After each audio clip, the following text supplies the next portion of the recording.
Yeah, no, I'll take the reins over here. Thanks, Danny. Appreciate you jumping on or hosting, sorry, another edition of Seconds Out Live as you do depart.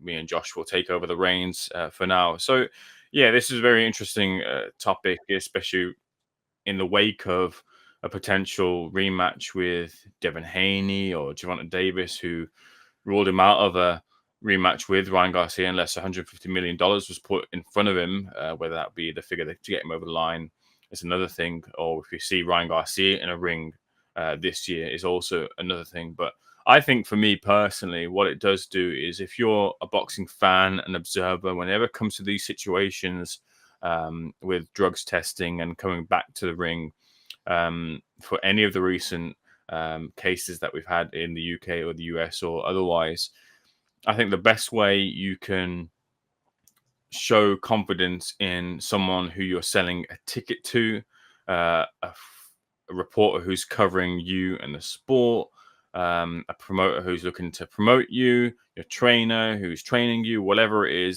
is to be as open and honest and welcoming of any future drug testing tests, organizations that promoters will use to drug test, any and all ways in which you can show that drugs aren't in your system. I think fighters should welcome, especially if you've had previous instances where this has come into contention. So for Ryan Garcia to cast allegations as to why VADA shouldn't be used, or how his circumstances will see him return to the ring, I think is disappointing, to be honest with you. There are no kind of reasons as to why you wouldn't want to have as much stringent drug testing as you would want to have in your fights in the future.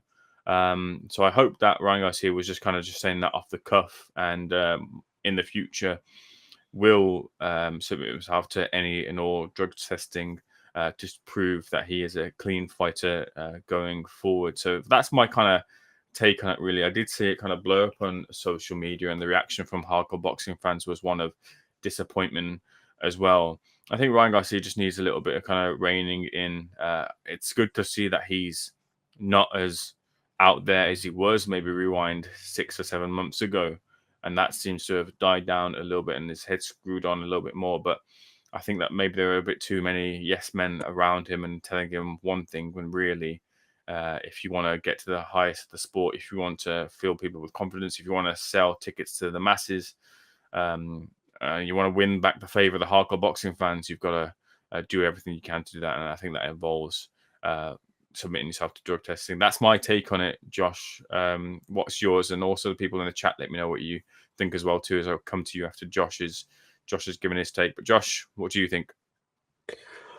I think this could be something Ryan Garcia is using to possibly build a bit of hype again, maybe around his name. Obviously, not being in the ring now since that win now overturned to a no contest fight against Devin Haney. Obviously, had that big spell afterwards again where he was a bit too out there on social media, as we mentioned. But I think now he's calmed down. He's not on his socials as much and tweeting a load of stuff, and some of the things he was coming out with at times were concerning it. We were all concerned for Ryan Garcia's mental well-being at the time. So as happy as we are to see that if he wants to get back in the ring and he wants to be back in these big fights, obviously we know the Devin Haney rematch is up there. It's probably the most intriguing one for Ryan Garcia, but we've seen him have a little interaction back and forth with Conor Benn. That's a fight that could be made. He needs to accept the fact that he needs to be on VADA and needs to be drug tested. Otherwise, why do you think you're going to fight? Especially when you've failed previous tests. It's not like you've failed a previous test and then been cleared innocent. He's served his suspension. He's just gone on with it. So if he was so adamant that he was clean, why did he not go through an appeal? Why did he not get proven innocent and have the suspension lifted early? So I think now as well, we're at that stage where if the suspension is kicked in from the fight date, by the time we'll have a fight made and camp will be over, that suspension would have been lifted anyway. And from what I know, this could be wrong, but he can still negotiate fights for May now, because by that point he won't be suspended anymore. He can fight again. So yeah, I just think he's using this as a little ploy to draw some eyes to his name, which he's done successfully. A lot of people talking about him. And yeah, I do think they've got to run it back. I think Devin Haney and Ryan Garcia will run it back, especially with all the feud going on. Obviously, I spoke to Devin briefly on Friday at his open workout in London, and he said he welcomes the rematch with Ryan Garcia and said that he will take that fight if it's presented. But his other advice was that Ryan Garcia needs to get clean and sign up to VADA again. So we'll have to wait and see what happens over the coming weeks, I suppose. Yeah, just on a point of technicality, in response to the clip that went out from, it was put out on social media, not by us, but the clip went, I guess, viral. Jake Donovan says that Ryan Garcia admitted he's done zero drug testing since he was issued suspension, which means he will remain on suspension until he proves to the NYSAC, New York State Athletic Commission, that he's clean. So that's the current state of play with Ryan Garcia right now. Moving on to some lighter topics, we have a $10 super chat from MAW saying, contribution to Appreciation Fund. Subscribe, share, and smash that like button, please, folks. Much appreciated. Much appreciated, MAW. Sincerely concur with your thoughts here as well too. And it's a small little, I guess, birthday present as I head towards my birthday in a few days' time. So thank you for sending it over. Although it won't go to me, but I appreciate the sentiment nonetheless. Lou Brown, I'm not sure if Danny got to this, but I will read this out just quickly. He says, Fury shouldn't retire, should just fight AJ, and if he wins, just have another go at Usyk. I don't know why he's such a baby about it. Usyk did a number on the man's mental for sure. Fury should be looking at AJ and how AJ holds himself after losses. Well, AJ did have a big, I guess, Josh Hart's generation will call it, crash out after the second loss to Alexander Usyk over in Saudi. I was there in attendance, and it wasn't the most comfortable of moments. Amadiallo says Akoli versus Usyk. The crash out, there you go. You've mentioned that there as well too.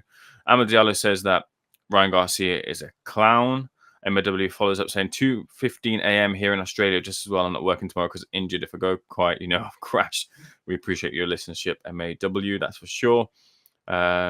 Thoughts on McCann popping for anabolic steroids? I saw the two substances that have come out as to what it was that Dennis McCann had popped for. I've not done enough research as to what they are and what they mean, how they're administered and such. I've seen the response from, I think, the British Boxing Board of Controller now doing a investigation or looking into his doctor more closely.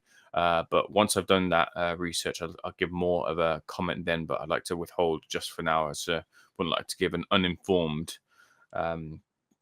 opinion on it all. But just in a brief and basic sort of way, it's obviously a shame whenever any fighter fails a test. But right now, they're like, we're going to ask Frank as to the latest with it. There just isn't that much with it. At least then there wasn't got the information as to what the substances are.